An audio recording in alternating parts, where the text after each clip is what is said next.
First of all, you're telling me this country is a third forest. Yeah. Secondly, you're telling me that the future of building materials is wood. Yep.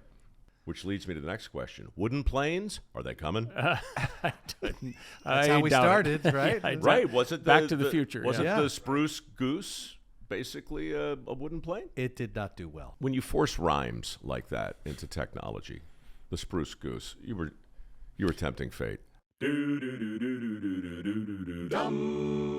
I've been talking about forest management and water management and land management with various experts for a long time, and it's all been very ethereal or academic or abstract, you know. Right. And then all of a sudden, there's this event. Yeah.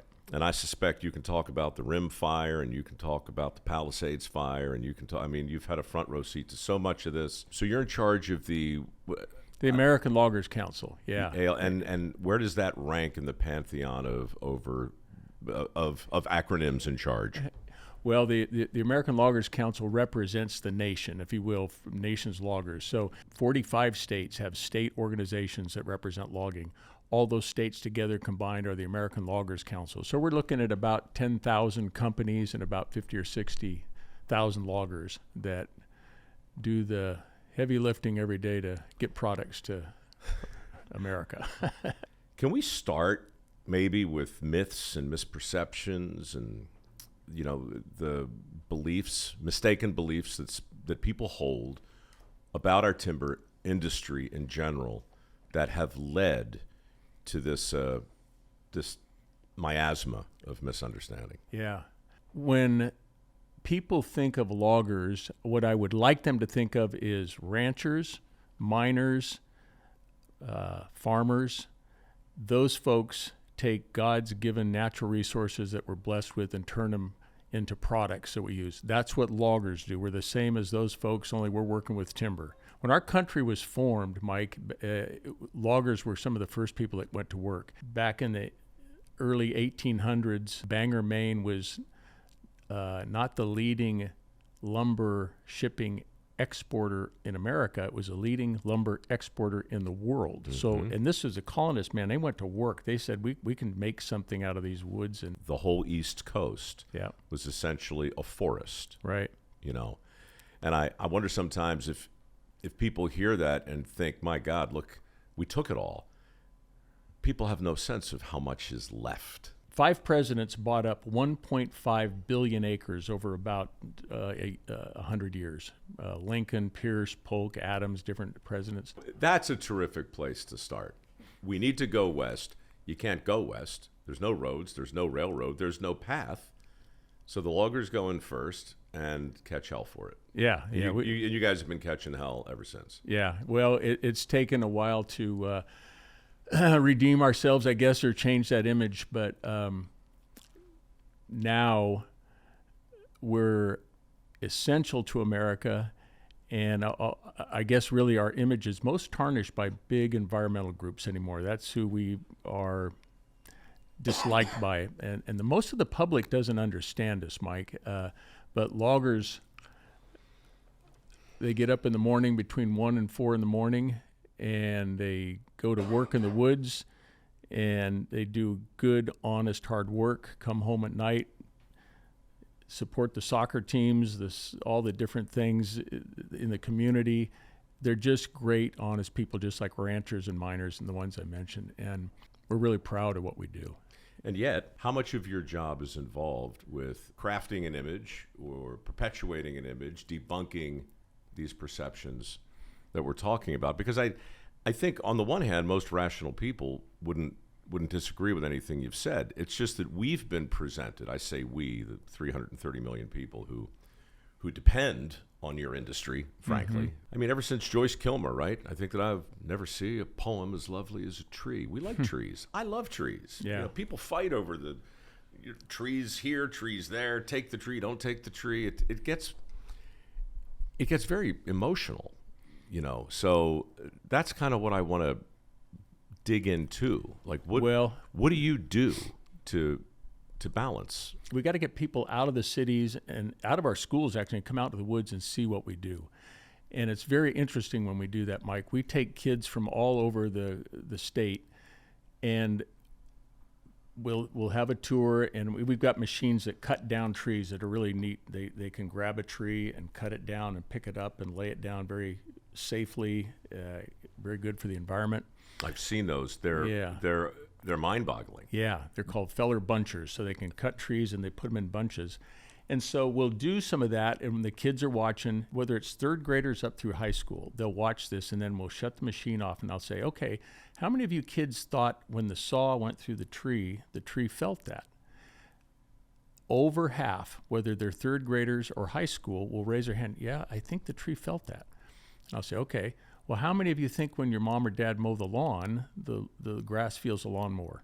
Never has a kid raised it. But we've got a generation that's come up and think trees are not only beautiful, but they have something spiritual or different about them. And so cutting a tree makes a logger not real popular. It's a kind of anthropomorphism, right? Yeah. Projecting a human quality onto a non-human thing. I just want to show people what this is. Just try not to get any audio.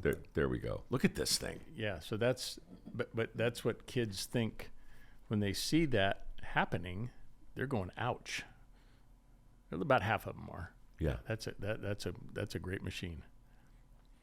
So you see my point, though, right? I mean, people think that back in the 1800s, okay, the lumberjacks went into the woods with their double-sided blades and their feathers and their wedges, and they started taking trees, and okay, right? Yeah. And then come the chainsaws, and then comes this thing. There's some parallel, I think, not justified necessarily, but in the way of thinking with maybe, dragnet fishing. Like, it's just like, wait a second, you're taking too many. It's too easy to get too many fish, and now you've overfished the fishery. Yeah. And people are thinking, it's too easy to take too many trees, and now you've denuded the forests. What people don't know, Mike, is the enormity and the blessing of the forest we have. So America has 1/3 of the country is covered in forest, 800 million acres. That's worth repeating. Just say it again, because Yeah. people might have been zoning out. 1/3 of the United States of America is covered in forest. 800 million acres of our forest, of our country, is covered in forest. We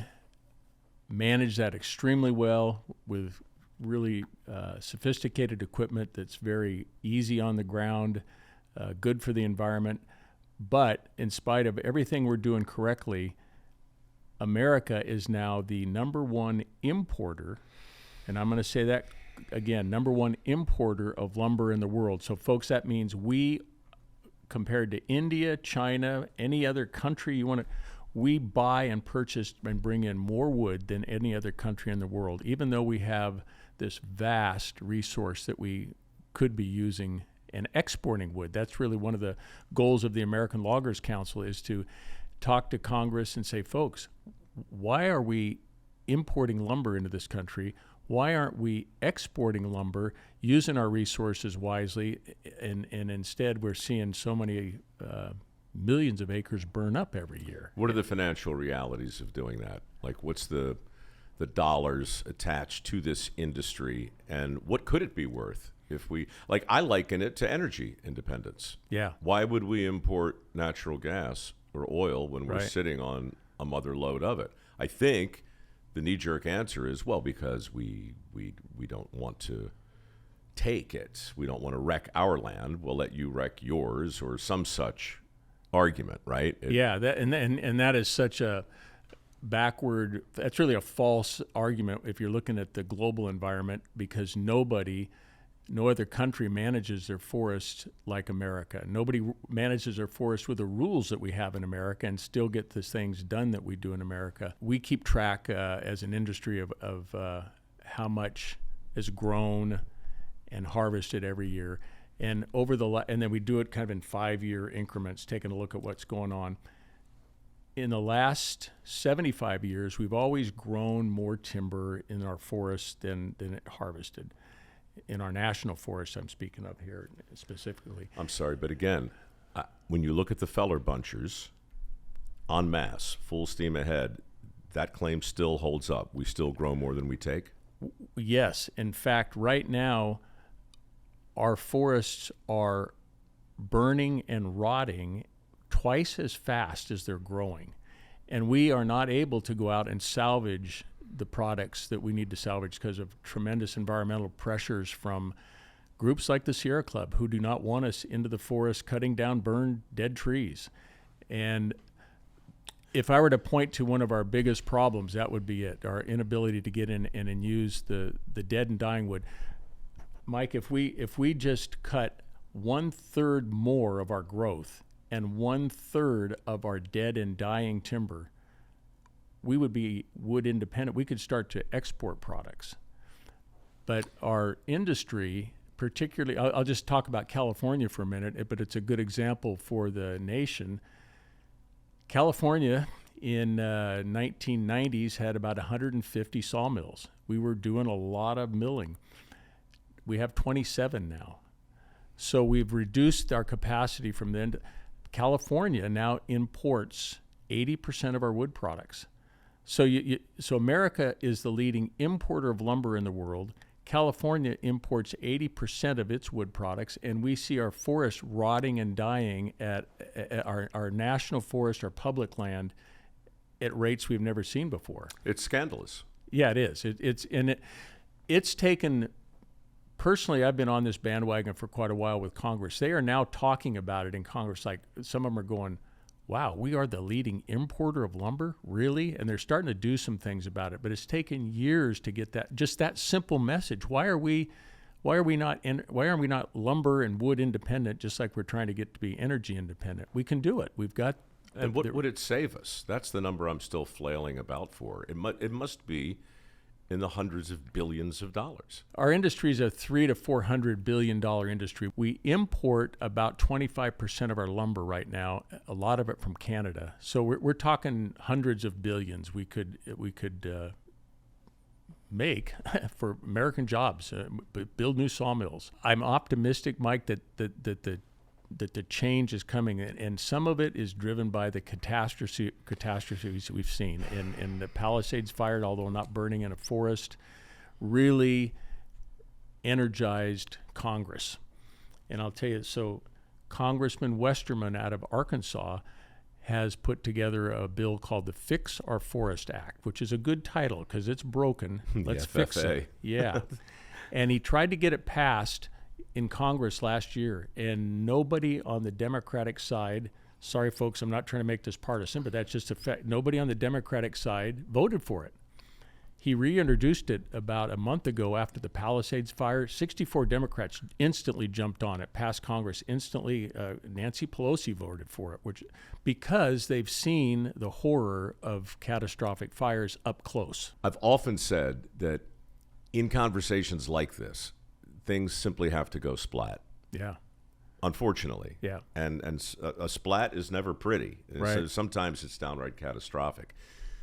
Was the Palisades a splat? Was Altadena a splat? Mm-hmm. Is that the kind of, literally, people need to be slapped upside the head to see it. And what's so frustrating to foresters and loggers is we've been slapped up in Northern California 10 times in the last 15 years. The Dixie Fire, 1 million acres, and that was old growth too. That was a lot big trees, a lot of nice forest up there. Prior to that, the one that really got attention for a while was called the Paradise Fire, the Camp Fire. That fire, this was horrible, and I don't want to minimize this at all. It's horrible down here, but that fire, folks, burned 18,000 homes. It killed 35 people, and burned 150,000 acres. This was just 6 or 7 years ago. Yeah, and we've had up north. Fire. That wasn't Malibu. Yeah, that's exactly right. And so this one got the headlines, and I think, okay, wow, the Fix Our Forest Act suddenly got through Congress, just like that.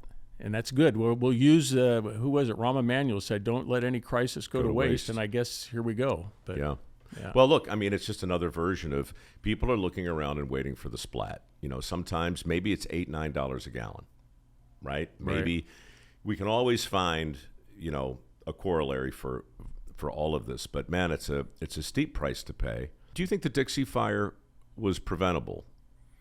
Would it have been preventable had the forest been better managed? These horrific fires share three things: high wind, drought, and low humidity. Every single, you can look at every big fire we've ever had, they share those three things. If we were to thin out trees on our landscape, the chances of them moving from a ground fire to a crown fire are definitely reduced. Explain so people understand. And I will. But let me just say before I explain that, when you have 100-mile-an-hour wind, there's nothing you can do. So there's no sense in blaming anybody or forest management. But under normal conditions, kind of normal wind conditions, you can hold fires down. Okay, so how do you do that? If you thin out our forests, what you're really looking at is, okay, we've got this very thick overgrown forest, and we have ground fuel, we have intermediate fuels that go up to the crown. So what we do is we thin out the ground fuel in the intermediate fuel. We call it the fuel ladder. It's like each one's a rung on a ladder climbing up. If we can take out that first couple rungs, a lot of times fire will then just stay on the ground. It won't carry to the crowns of the trees and destroy the forest. So that's our goal when we're logging, is to try to thin the forest out, break that fuel ladder down, so folks should know, LADDER, and then have fires stay on the ground. Often then we can follow a thinning project with prescribed fire and actually burn some of the fuel out in a prescriptive manner under good conditions and really make the forest fire safe. So that's what we're about.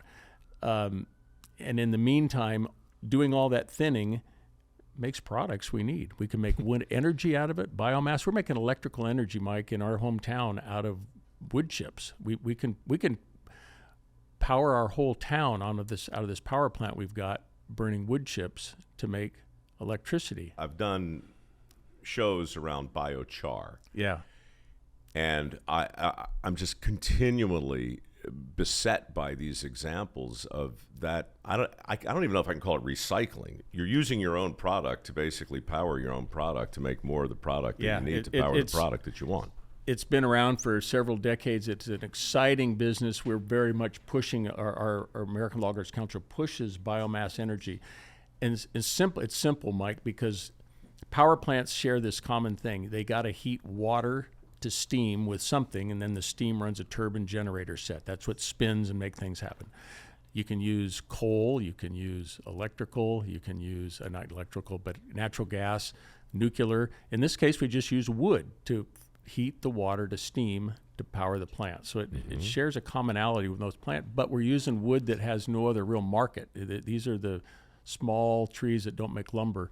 So it's a tremendous natural resource that, instead of burning it up in a wildfire, if we thin it out ahead of time, we can make a product and make the forest safer. Store it, make the product. Right. Yeah. Incredible. Do people understand that? Is this biochar a thing that the average person? No, the biochar is making, and that's another good thing. You can make biochar, which is an additive to agricultural ground, which actually is, you're making a charcoal product that you can put into the ground. It'll help it retain moisture. But that's kind of a minor industry right now, a growing industry. But mainly we make lumber, and we make different types of pulp and paper products, and we make biomass products to make energy. And biomass is becoming something more important for even liquid fuels. They're starting to look at ways to power aircraft. I'm not sure I'd get in. I don't know if it'd be the first one in an aircraft being powered by wood-burning material. By a fuel that can, chemicals that come out of the wood, mainly methane. Point being, wood is a tremendous resource that we're finding so many more uses for, but basically we need it for lumber. And this is what my prop is right here. Okay, I'm going to bring this. Yeah, bring in the prop. Here's the prop. So how much lumber do we use every year? This is a board foot. We use about 60 billion of these every year in America to build homes. Why do they call it a board foot? It looks longer than a foot. Yeah, I know it. Well, this one's actually 2 feet long and 6 inches wide, but it's 144 square inches if it's 12 by 12 or however you want to configure it. But this is a board foot, even though it's 2 feet long. To give folks an example, how much is 60 billion of these? If you start stacking these end to end to the moon, which is 240,000 miles away, if I remember right, I think that's right. this 60 billion of these go back and forth the moon about 40 times. If you can wrap your head around that. That's how much lumber we use in America every year. Most of which is imported. Well, actually, we do make most of it domestically, but we import about 25% of what we need, and that's ridiculous. We don't need to import anything. We should be making our own. This one shares an interesting sticker on it. It says "Made in New Zealand." I got this at Lowe's in Sonora. This board came from New Zealand. I cannot explain to you how this board can be cut and milled and shipped to America cheaper than we can do it ourselves. Don't ask me that question because it's maddening and I don't know the answer to it. But those are the kind of things we got to look at and go, why is that happening? Why are we not doing this ourselves?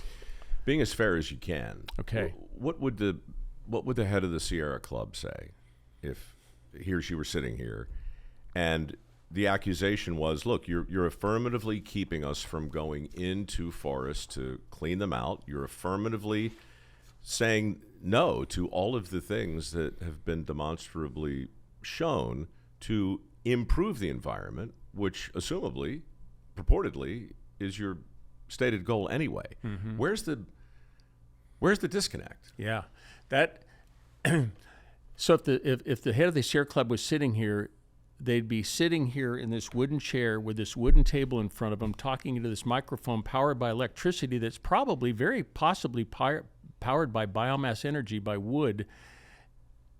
You would expose the hypocrisy of the Sierra Club, which their take on this whole thing is we should not be harvesting anything in our national forests, period. And so I would think that would be an interesting guest to have on sometime, but so I can't speak for them other than their policies are against what we do. I'm missing the part where they're saying the best thing for the forest is to leave it alone. I don't understand. Are there any facts to support that you're aware of? No, in fact, the opposite is the reality is leaving the forest alone is bad for that whole environment. We've left our forests alone in our national forests now for decades, and they're burning and rotting. We've shut things down. I mean, the parallels between how much we've reduced our timber harvest through forest management, good logging, and how much is now burning up. It's an inverse. We've shut it down to use it, and now the rotting and burning has climbed dramatically.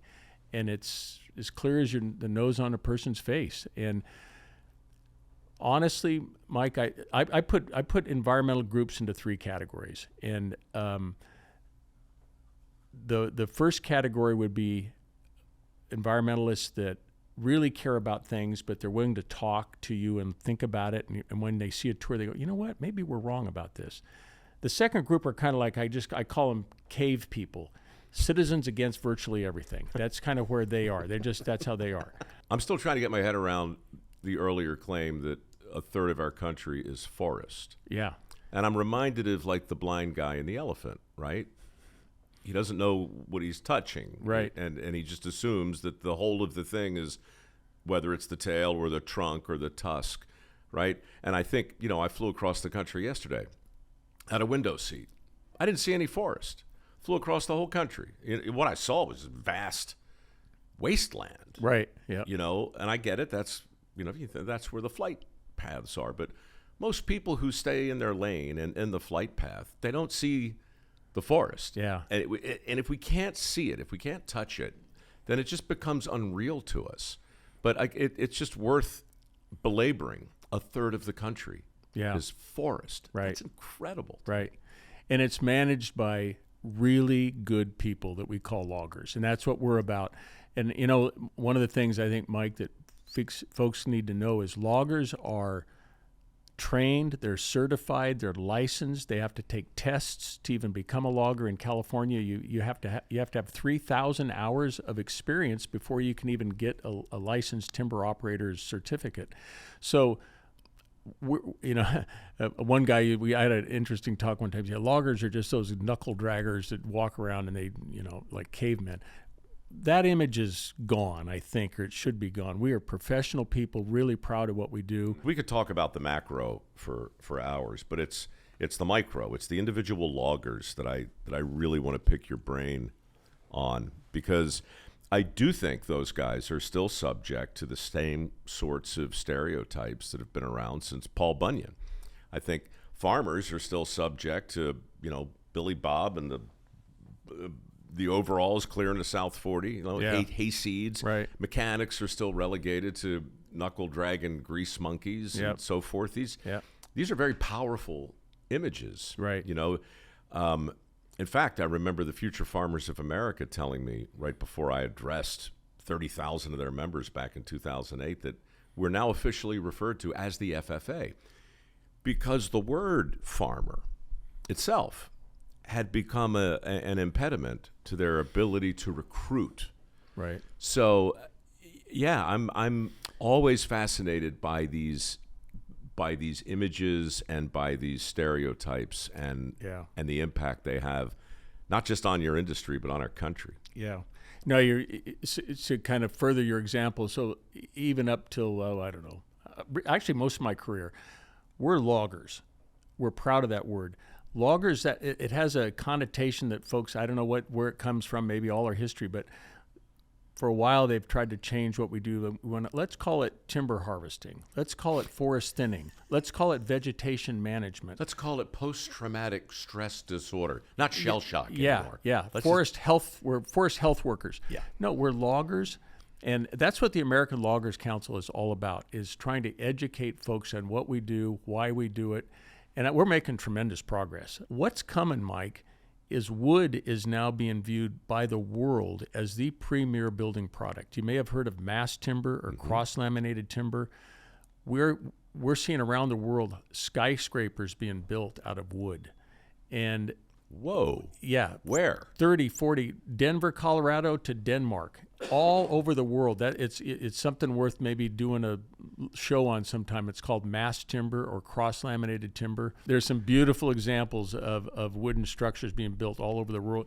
So one of the leading architects in the world was saying, and I'll get this sort of right, but he said something to the effect of the 17th century was the century of rock, the 18th century was the century of steel, the 19th century was a century of brick, the 20th century was a century of concrete, the 21st century is a century of wood. We're going to go back. We're headed in the right direction. Is that? Yeah, there you go. That's wood. Even though that's been painted, it looks like that's yeah. There you go. Good job, Chuck. That looks good. Chuck, we're going to keep you around for another week, brother. Oh, man, I feel so Look good. at that. Vicky, you got to be proud to be sitting next to a guy that's so close to being a producer. That's amazing. But what's terrific is this is what's going to bring us around, is when the world starts to see how important wooden structures and how beautiful they are and how they can replace other types of building materials. And hey, folks, wood is a renewable resource. Can I just ask the screamingly obvious question about the risk a wooden structure might pose, especially in its high risiness? I mean, does the cross lamination, is that some sort of fire retardant? So there's a couple things. Will they fall over, in an earthquake? So to build this stuff, you got to pass all these tests. So wooden structures, high rise, when they put them on shaker platforms and shake them, and they hold together better than concrete, brick, steel. They kind of compete with steel. Fire-wise, they're not fireproof by any means, but it's like holding a match up against a log. You can't, it won't start on fire. Right. And so these wooden beams are just solid superstructures that, if a fire got going in somebody's bedroom and that got going, maybe it would. But no, they've passed all the fire tests, and they're extremely safe from a structural integrity and from fire. As safe as brick? Yeah, safer than brick when it comes to earthquake. Okay, I'll give it to you. Brick won't burn, but wooden. I'm going to Google up sometime has a cross-laminated timber skyscraper burned yet. I haven't heard of one. Has a cross-laminated or mass timber, mass timbered skyscraper burned yet? Yeah. I mean, look, again, that's just one of those things that creates enough cognitive dissonance in the average person's brain pan that all they can do is stare at you like a cow looking at a new gate. It's like, so you're telling me the wooden, like I live up in San Francisco, God help me, and that was a wooden town once upon a time. Yeah. And after that earthquake, that thing went up like flash paper. Yeah. And that's seared into my sort of, imaginary reptilian retina as a, God, it wouldn't have been that bad if everything had been brick. Well, these beams are often 2 feet by 2 feet. I mean, they're just huge. They're the strength of steel, and you'll have to. I guess I'm not prepared to convince you that. I'm just trying to be. Look, I know what people would think. God, you and I are in such violent agreement. It would be boring. I just sit here and just nod my head and go, But I mean, look. First of all, you're telling me this country is a third forest. Yeah. Secondly, you're telling me that the future of building materials is wood. Yep. Okay. Yep. I can't wait to hear number 3. And the number 3 is the problem is we're the leading importer of wood in the world. That's the one that doesn't resonate in there, and that's what the American Loggers Council is working hard on. So you back to loggers. How are we viewed by people? I'm sorry. I just got to hop in real quick. Yeah. We're the leading importer of wood, but we basically use 75% as a country. So even though we're only importing 25% of all the wood we use, we are the overall, in the aggregate, the leading importer of wood. Yeah. California, on the other hand, is importing 80% of its timber products. Of its timber products. Right. And California, by way of comparison, state by state, who has more wood than California? Maybe Alaska. Okay. Yeah, maybe Alaska. Well, they don't really count, though. Yeah, do they? well, they're way up there. What's going on in Alaska? Yeah. Russia wants that back, I'm sure. So on ChatGPT, it says here that as of February 2025, there have been no reports of cross-laminated timber, CLT skyscrapers burning. In fact, CLT has been extensively tested and is recognized for its fire-resistant properties. When exposed to fire, CLT forms a protective charred layer that insulates the inner wood, allowing the structure to maintain its integrity for extended periods. This charring process enables CLT buildings to withstand fires effectively, often outperforming traditional materials like steel in certain fire scenarios. Okay. No, that's interesting. And the charring is interesting, too. Yeah, that is interesting. So there you go. It forms a protective layer that, now it won't burn. So you use fire to char the wood so it won't burn. Yeah, that's what I meant to say, Chuck, all that stuff. Yeah. That's good. Yeah. I'll tell you what's unfortunate. CLT, also the airport designation for Charlotte, which leads me to the next question. Wooden planes, are they coming? That's how we started, right? Right. Was it Back to the Future? Was it the Spruce Goose, basically a wooden plane? It did not do well. No? Yeah, it was a wooden plane, but it didn't spruce very well. Well, or goose. When you force rhymes like that into technology, the Spruce Goose, you were tempting fate. Let me speak real quick, Chuck, to another. Mike, to another problem that we have with these forest fires, and that's the smoke, which you saw from the top of the building looking across. Huge volumes of smoke. So there's smoke and there's the watershed effects, and I want to hit them both real quick. How bad is this smoke problem? When we're breathing, it's horrible. Drifting smoke, they call it. Yeah. So a UCLA study was just came out, and it looked at the fires in California, the 2020 fires, which was a bad year. Here was their conclusion. I'll read one sentence.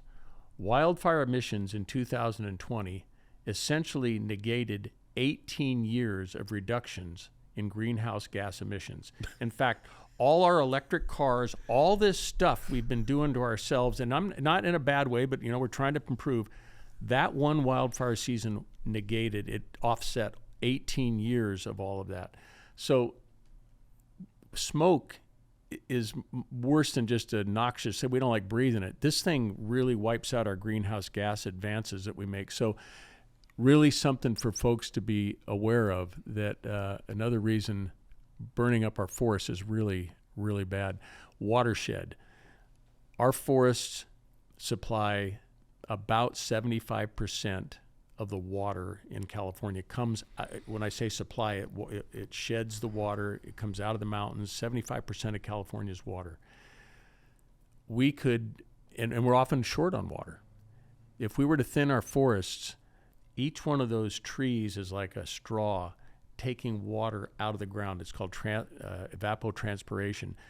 An average-sized pine tree, Mike, takes about 200 gallons, not per week, per day, out of the ground. 200 gallons a day. So that much water, and so when you've got millions of trees, more than you need, we're losing millions Hundreds of millions of gallons a day. A day, yeah. Just being like a straw, sucked right out of the crust. Right. So if we could thin some of those trees out, make them into products, reduce the fire danger, we also will improve our water supply and get rid of this smoke problem. I mean, it's such a win-win-win. So yeah, if you have the Sierra Club guys sitting here and go, why aren't we doing this? I don't know the answer to that. But we ask politicians why we're not doing this. And we're making some good traction now. We go back to Washington, D.C. every year, the American Loggers Council. We used to meet with staffers. We love meeting with the staff. Now we meet with the Speaker of the House. We meet with the Speaker of the Senate, the head of the Senate. We meet with the head people. They're like, hey, we want to hear from you guys. What do we need to do different? Fix Our Forest Act is coming. It's a new day coming, Mike, and I'm optimistic about the future, even though it's been a tough go. Before I really ask you about the daily life of a logger and ask you to make a case for a man or woman who might want to enter that industry, and before we talk about some of the recruiting challenges therein, I'm still stuck a little bit on the anthropomorphism that you alluded to earlier. You know, when half of the kids in all of those surveys indicate that they believe the tree felt pain when it was being cut. Right. You know, I don't know that you outgrow that. I think, from what I've seen, that's a belief structure that metastasizes, like most beliefs do, and it gets, firmly held. And you see it in, Gaia and Mother Earth, and so many examples. Wizard of Oz. Yeah. And so suddenly, I mean, I'll catch all sorts of hell for saying it, but if somehow the species doesn't see itself at the very top of the food chain, and as the proximate cause of all the environmental trouble in the world, then that's when people start to push. They're like, no, it is up to us. We are in charge, as if we were in charge of Pangea or Tambora or Krakatoa or the last earthquake or the next earthquake. Right. I just marvel when I think about how quickly the earth will revert to whatever just fine means for the earth. Right. It'll shrug and we'll be gone. Well, that's when you talk about we're in charge. We can only be in charge of what we can really be in charge of. Earthquakes, tornadoes, hurricanes, Krakatoa, those are acts of God. We can start a forest fire and we can put out a forest fire. That is what's different about fires, and we can be in charge of that dynamic. When a fire starts in 100-mile-an-hour wind, no, I'm not talking about that. But we can do a lot as a society to prevent forest fires, like Smokey the Bear said, and that's where we need to go, and we need to do it in spades. We need to get serious about it, and the crisis that we've seen is driving it, and it's fine. Yeah, maybe we've been slapped finally the time that that we're going to get it. Maybe. But back to kids and teaching and stuff, and how do they get this idea? And Vicki can tell this story better than me, but we often have the teachers come, and we'll teach Forest Institute for Teachers, and we'll teach the teachers. And one time we had that, and this lady came up to Vicki later, and she's in tears almost. And Vicki goes, "What's the matter?" She says, "I've been teaching these kids wrong my whole life about everything you do and about trees." And so she said, "Man, I'm going to start teaching the truth." Okay, well, we need to do a lot more. That's a peripeteia, right? That's a peripatetic moment in the narrative when the protagonist realizes everything he or she thought she knew is wrong. Yeah. Yeah. And that's a very, very hard thing to get your head around. But look, would you give Vicki your mic for a sec? Because I want to hear from her in a moment after I make this next salient and unforgettable point. It's really just repeating what you said. We have to focus on the things we can do, but we also have to be very realistic about the things we can't control. And when you call Krakatoa an act of God, that's a tough sell today. And in the same way you don't want to make this political, I don't want to make it religious. Right. What would have happened back when Mary Shelley was writing Frankenstein? You know, that was that famous summer. Was it Krakatoa or was it Tambora? I don't remember which one. It was Tambora, right? So giant volcano, huge cloud. Talk about the impact of smoke. Yeah. Goes around the world, basically, blocks out the sun. Right. Wound up changing migratory patterns for humans in this country. Indiana wouldn't be where it is but for the changing patterns of migration as a result of this volcano. It plunged the world into this preternatural gloom and darkness. It screwed up the farming cycles, the seasons. Poor Mary Shelley's writing Frankenstein locked up in Switzerland in some crazy hotel. My question is, what would we do today in the wake of that? Would the next 30,000 plus environmental agency to emerge be the agency committed to somehow putting an end to volcanoes? That is so great you mentioned that, because I think of that same thing, only I think of it in terms of the Dust Bowl. What would we do today if that occurred? And I remember reading, interesting in religion for a minute. So I remember reading about it, and some pastors saw this first they thought it was the apocalypse. They thought it was the end of the world. Right. That went on for 4 or 5 years. People didn't sweep things off. They shoveled their houses out. What would happen if that happened today? Who would we blame? How would we view something like that? Same example. We would look for a cause. We'd look for a cause, because we would fundamentally believe that because we're at the absolute top of the food chain, it must be within our control. Right. So we either caused it, or it's incumbent upon us to prevent it. Right. Right. So But you can't prevent Krakatoa, and you can't produce. But forest management, you can prevent a lot of things, and you can't cure all the ails. You can't stop every fire, but you can certainly make things safer. People can do things with forest management around fire that you can't do on any of these other things we're talking about. Earthquakes, or those are going to happen, and that's what makes forest management, firefighting, and all that an interrelated, very important thing for people to get. And by thinning and preventing, we're making products. For goodness sakes, it's like, how simple can this possibly get? Yeah. Well, it's complicated because it's neither fish nor fowl, right? It's not Krakatoa, but because it's going to happen. To your point, when the winds are blowing and the humidity's low and there's drought, there's not much you can do. Yeah. But during all these other times, there are things you can do. So you can mitigate it. Yeah. You can't mitigate a volcano. You can't mitigate an earthquake. Right. So that's why the fire is so vexing, because it feels like we ought to be able to do more to stop it. Yeah. And surely we can. We can.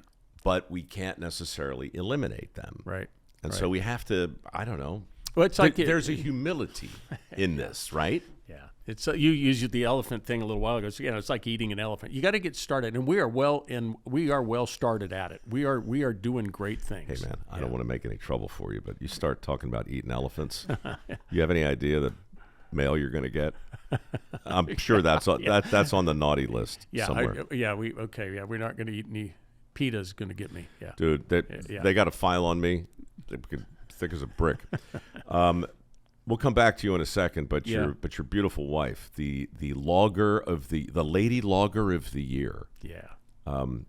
Say something smart, Vicki, about education and what's a nice girl like you doing out there with a bunch of feller bunchers and chainsaws? Tell everybody the first thing you said about logging when you met me.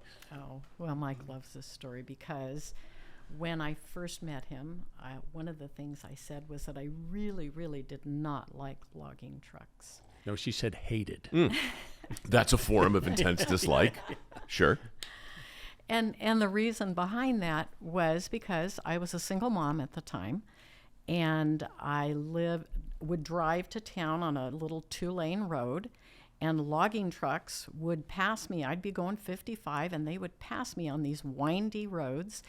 And the ones that were doing it was pretty unsafe. They'd throw up gravel and break my windshield, and I didn't have the money to pay for it. So people know we're talking about these impossibly long flatbeds with these giant trees, a dozen of them, Right. chained. And you do look at that and go, boy, I don't want to be behind it when that chain snaps. Well, most logging trucks drive really well and have great drivers. I just happened to get behind a couple of wild ones. So that's where my impression came from, that I didn't like logging trucks. And then you learned he was a logger. What, you guys are dating at this point? Or about to date, or what? Well, no, we met at Thanksgiving, and he proposed January 4th. So we didn't The have same. Yeah. Like Same, so November, January. Yeah, a 6 few weeks. however many weeks later. That's borderline. So logging Sorry, didn't that's a- really play into it, except that I didn't really want to meet someone from out of state. I was living in Oregon at the time, although I'm a native Californian. And so Mike's sister said, asked if I wanted to meet him. And I said, well, if he's from California, no, not really. And she lied. Well, just because I wasn't going to move. And she lied, and she said, well, actually, he has a logging company, and I think he's planning on moving his company to Oregon.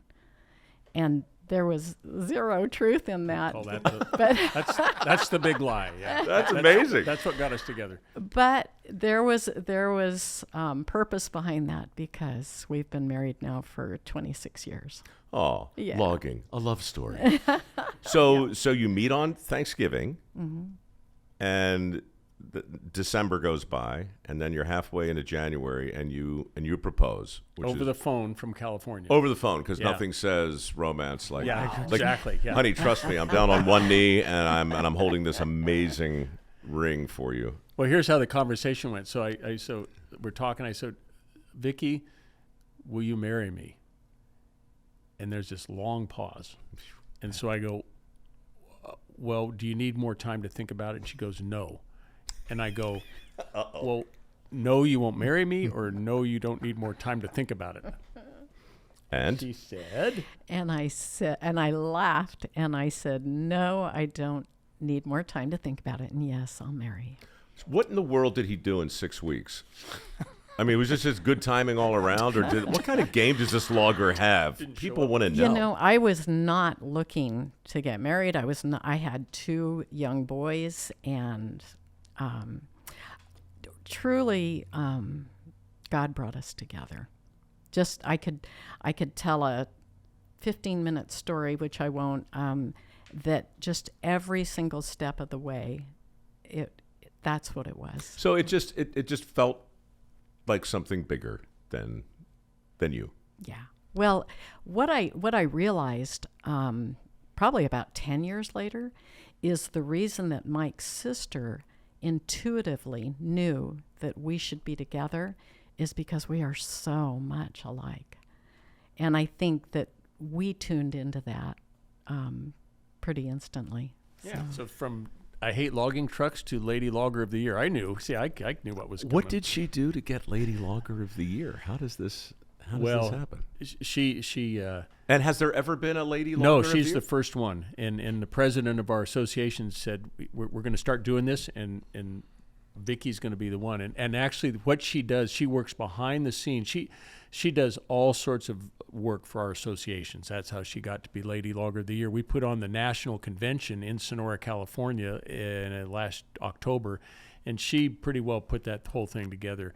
She believes in what we do, and she believes in the people, loves the logging community, and all the things you've written about, all the different jobs and I don't know if you've ever written about loggers, but they would be right in your wheelhouse. You would love us too. We're just great, honest, hardworking people, and that's Vicki saw that, and she's part of it. But she's always behind the scenes doing things. She never had to she never won the axe throw or anything like that. She was just always hard work, supporting our industry, and that's how that got her that recognition, and it was well deserved. With his double-bladed axe and his hobnail boots, he goes where the timber's tall. Dun-dun-dun-dun-dun-dun. Hey, Paul Bunyan. What kind of people today? Who are you looking for in your industry? What kind of person who really doesn't know much about your industry ought to consider it, and why? That's a really good question, because the industry is rapidly changing right now, Mike, in terms of the equipment we use and the technology that we employ. And kids really are into technology and joysticks and different things. And we're actually, so the reason to get into logging not is because you like joysticks and stuff, but or electronics, but it's not setting chokers and chainsaws and different. It's a job, I think, that kids can be attracted to, because it uses a lot of technology for sure, but it still takes kids that get up in the morning and want to get to work at 2 or 3 in the morning and work hard and make a good living. And there's a lot of those kids out there. There's a lot of kids that are in college right now. They come out of college with debt, and they're like, really don't know what to do. So what we're trying to do right now is to get into high schools and show young people that there's an honest, good living out there doing logging. And probably in 15 years, Mike, 20 years, that Feller Buncher you just saw, you'll be able to operate it right here from LA in Sonora. We're working with a company right now that is teleoperating equipment. And there's a machine called a skidder that drags the logs after the Feller Buncher puts it down. He's operated that skidder from 1,000 miles away with teleoperating electronics, with cameras on the machine and sensors and GPS. So the Tesla type stuff on the highway is coming to the logging industry. That's not the reason to get in it necessarily, but I think it attracts the young folks to go, this is kind of cool. Same thing with farming, right? It is. The miracle of modern agriculture has been hidden from view from a whole generation. There's so much big science. There's so much incredible tech in all of it. Right. But what happened to you? Like, what was it about the industry that got you, and how did you start working in it? Oh, so of course that's where we're going to go back about 55 years for that. But so at about 15 years old, a lot of young guys at logging that age or back then started firewood cutting. Mm-hmm. And so we started a firewood business, and Mark and Wayne and I started this firewood business together. And we cut trees and made firewood and did all sorts of great things. And we weren't driving yet. We were just kind of stacking it up. But as soon as one day we were working and had ropes and stuff and dragging stuff up, and we thought, okay, let's figure out how to yard this stuff up a hill. So our pastor was a logger too. He came up, put a block and tackle in the tree, rope, okay. And we started dragging stuff up. And so we had a truck pulling stuff up, and we were all working together. And we'd load and unload firewood. And we started a business, and it was really great. And the difference in our little business was Mark was blind, and was blind from birth. He would be a great person for you to write about in your book. He's the kind of guy that you would write and Mark was a logger. Mark was a logger, and he was blind. He could load and unload the truck with firewood.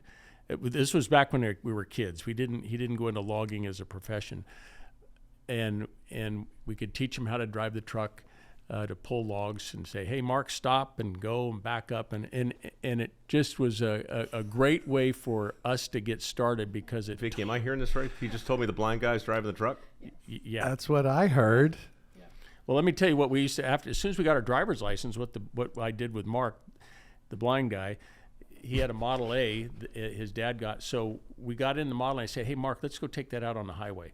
So Mark got. I said, "You get behind the wheel, and I'll sit in the passenger side and I'll steer."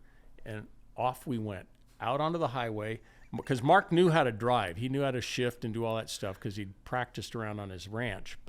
And so Mark was it taught me that handicapped is only in the eyes of us beholders. Mark wasn't handicapped. He knew what to do. But anyway, that's how I got started in logging. I went from that to I went to school, got my forestry degree. I'm a registered forester also. Duke, right? Duke, yeah. And we got a kick-ass basketball team. You know that. That's what we're. And they play on a wooden floor. Yeah, we play on a wooden floor. Yeah, and now I'm president of the American Loggers Council, and it's been a great ride all in between. But what's the YSS all about? Oh, that's a reason that we've got in our little community. It's a group, a consensus group, a collaborative group where we get these environmentalists that I say want to work with us. We all get together and we say, okay, we had the rim fire. We don't want that anymore. What are we going to do? And so we got together and we're gonna thin the forest. We're gonna get things replanted. We're gonna no litigation. We said nobody show up here to sue it because we're against that. And we salvaged 300 million board feet after the rim fire because we kept any litigants out because we all got along. So it's a local group of folks that get together and make things happen. And do you think that's what's going to? Yes. Is that the way forward? Yes. For everything, maybe? Yes, absolutely. Things locally are where you can make things happen. If you wait for if we wait for Washington, if we wait for Sacramento and all their bureaucratic, we're going to wait a long time. But if we can get together locally, we can make things happen. So in Tuolumne County, which is in kind of the center of the Sierras, we're building our 7th wood processing facility in that county. We got 2 sawmills still. We got 2 biomass plants. We got a wood shavings plant. We're building things because our community gets it, and we get together. And I'll give you. I'm going to digress if I can take a little more time. Yeah.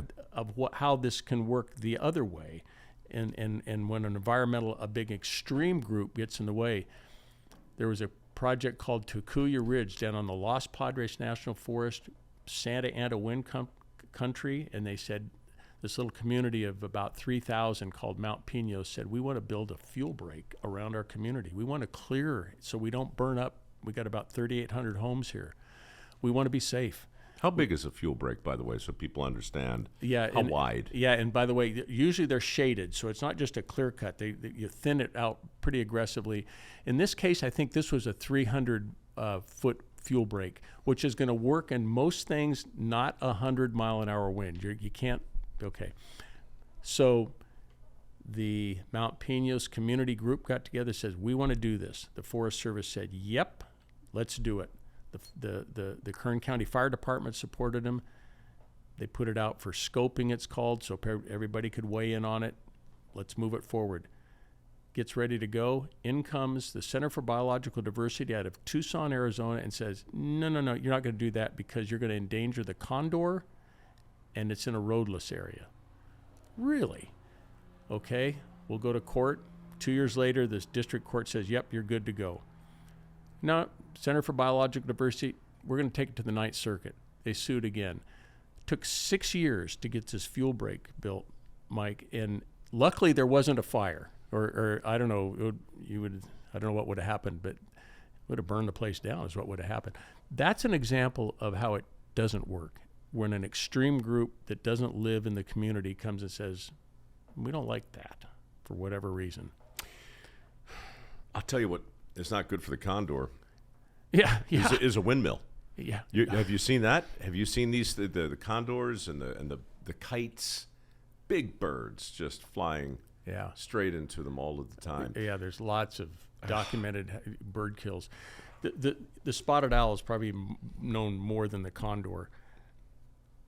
After lots of studying, really took a lot of studying, they figured out, the scientists, what's killing the spotted owl is wildfire, killing their nests, and the barred owl, which is a bigger owl that actually kills the spotted owl, eats their eggs. It's not logging. It's the lack of logging. that's killing these animals off because our forests are burning up. So these are all the kind of things the American Loggers Council and others try to get up to Congress. We're going in another month, and we bring these facts to people, and they go, you know what?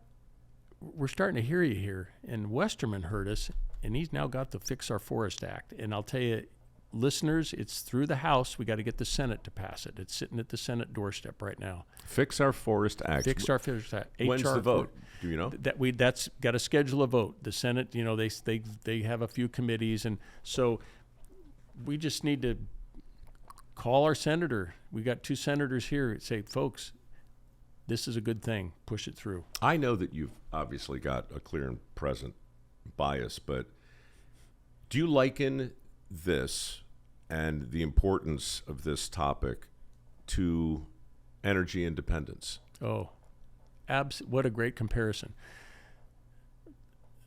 Okay, we don't want to talk politics, I know, but I don't care. I don't care either. It was the Trump administration that said, look, we can be energy independent, and he got us there in about 4 years. We started the Keystone Pipeline and did things that made sense. We have more energy in this country than any other country. Same thing with wood products. Yes, we just need the administration to go, this is really important. We can be wood independent. I don't want to be wood independent. I want to export wood, Mike. I want us to export our wood and our technology. I'll tell you, this is an interesting fact. Half the wood in the world is still used for heating and cooking. There are, you've seen it in National Geographic, these ladies that carry wood on their back for 5 miles because they've denuded Cambodia or Ethiopia or wherever. We need to be helping those countries with wood products and technology on how to get things going. They've got to get through their own industrial right? I mean, they've got to they're burning dung and wood. They've got to get to coal and oil and then gas. And then maybe we can talk about hydro or solar or wind or fusion or fission. Yeah. But we need to be able to show up to those countries and say, hey, folks, we've got wood for sale. We've got pellets, wood, biomass, whatever. But no, we're importing it because we are shutting our industry down. And we're making a big push on that, and it's working. But it's going to take a while. It's like turning the aircraft carrier. Vicki, did he forget anything? Are you sitting there going, gosh, if only you would have mentioned blah, blah, blah? That's a good question because she usually... Here's your last chance. I'm about to look into this bag of swag you brought me and unwrap the treats. I got a question, though. Oh, God. Okay. Sorry, but dear. My question is, I know that you said, it all grows on trees, right? This wood grows on trees. The biomass can help us with energy. We can build more with wood. And I've seen cross-cutting, like in Washington State. I've driven past a section where they take out an acre here, and it's like a checkerboard. Mm-hmm.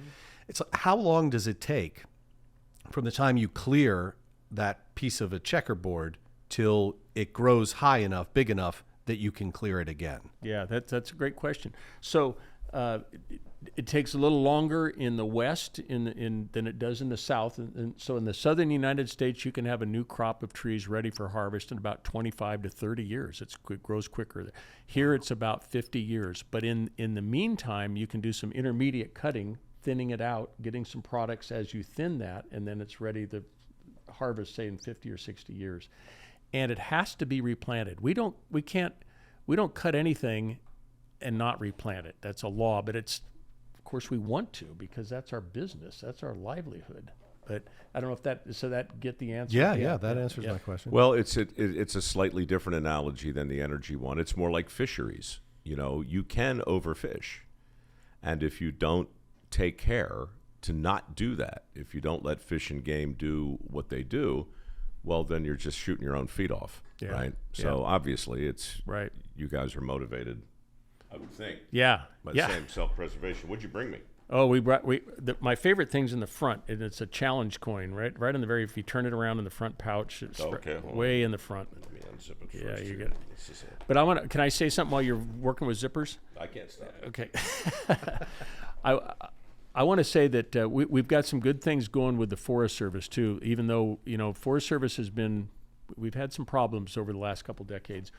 The American Loggers Council just signed a memorandum of understanding with the Forest Service that's promoting our timber industry, new markets, and logging. That's a big deal. It's I read a about big that. deal, and it's exciting, and it's showing, I think, where the future is. People are getting it. Nice. So that's the, whatever that is. That's a lapel pin, and that's your challenge coin down there. That's a lapel pin? Yeah. That's a How big a lapel you think I Well, got? that's what we really want you to see what's. And that's We want to the be challenge. noticed. Yeah. That's great. American Loggers, great. While you're looking through that, Vicky's got a question now. Go ahead, Vicki. Well, actually, just a statement that if we were really wisely managing our forests and getting our timber off of our forests, one thing I think that's important for people to realize is that doesn't cost the Treasury, our government, money. That will bring in a lot of money to the Treasury, There's a good as point. well as making the industry healthier and providing jobs. Well, that's a great point. I was just at CPAC. I was just in the belly of the beast in D.C., and I saw Elon on stage with a giant chainsaw. The metaphor is not lost. This is not the time to ask the taxpayers to step up to do a thing. Yeah. Or the feds. Whatever you're on about, it has to be self-funding. It has to be self-perpetuating, right? Yeah.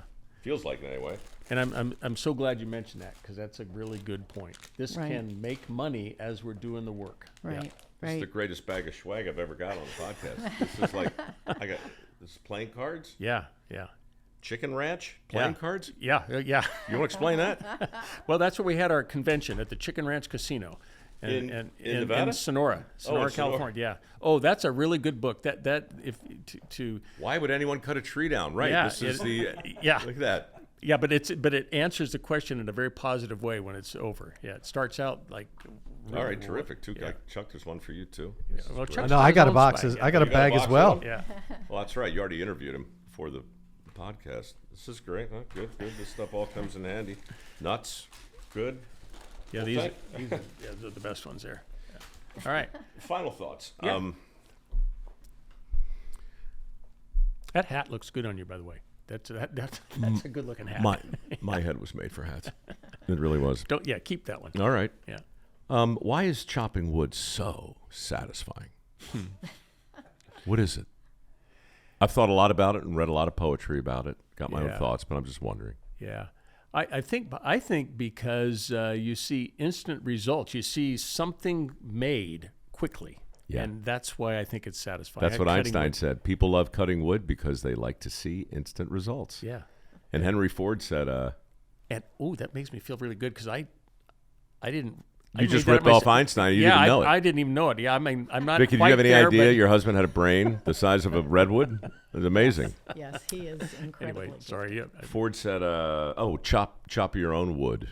It'll warm you twice. yeah. There you go. I'll leave the listener with this. My earliest memories are of block and tackle and feathers and wedges and watching and then accompanying my dad and my pop back into the woods behind our little house. There were about 50 acres. We didn't own it. It was Yeah. the state's, but nobody could develop it. Yeah, And our house was heated by wood stoves. yeah, And watching those two men go back there and pick a tree and then fell it. And I mean, they played it like it was a game show, right? It was like just the thrill they got Yeah. from watching it fall where they wanted it. right. And then the chainsaws, and then the cutting, and then back to the wood pile, and then the splitting, and then Yeah. it was just something primal and practical. Yeah, And and there's some artistry about it. oh my God, Yeah, such yeah. a right way to Yeah. go with the grain and how to. It gets in your blood. I can It see does, how it would yeah. happen. Well, and so in the American Loggers Council, it's in the blood of about 60,000 of us, and I think the timber industry is going to grow, and we're going to have more loggers. We're getting younger loggers in, and we've been through some tough stuff, but better times ahead. You watch. Let's get together in 10 years, and we'll talk about mass timber. All right, I do have one. Yep. Yeah, poor Chuck. I know, dude. I'm sorry, we're over. but I'll be all right. Go ahead. Is there a school, an academy a learning type of situation that people enroll in order to get into your industry? If so, Yeah. what and where? Very good. They're just starting up. So Shasta College in California has logging equipment, and they're working with Sierra Pacific Industries. Sierra Pacific's given them 30,000 acres. They have the equipment, state-of-the-art stuff, filler bunchers, and they said, kids, come on, get into our program. It's a school certified program. Not a 4-year school. No, it's weeks, a few weeks, or say a couple months of training. What's it cost? I don't even know if there is a cost, Hilo. to tell you the truth. It's What's a junior it called? college. There isn't no a cost, but cost. it's Hilo is the name of the program. Heavy equipment logging operation. It's a junior college. I don't know if there's a college. Well, it's very inexpensive. Well, Google it, guys. Hilo, if this sounds like it's interesting to Shasta you. College. Shasta College. Yeah. And, my foundation is all about work ethic scholarships for vocations that don't require a 4-year degree. Mm-hmm. This is such an important space, Yeah. and I'll make sure that it's indicated on we're currently in the midst of an enrollment period now. So, I mean, I'm happy to do what I can to call some attention to Awesome. this. I mean, where's the need right now in terms of manpower and labor? How many loggers could be hired if they showed up ready to work and good to go? I don't know the number for sure, but everybody coming out of that school gets placed instantly. Let me put it that way. Jobs are waiting for these folks. And it's not just logging. It can be sawmilling, like at the sawmills. They're looking for people.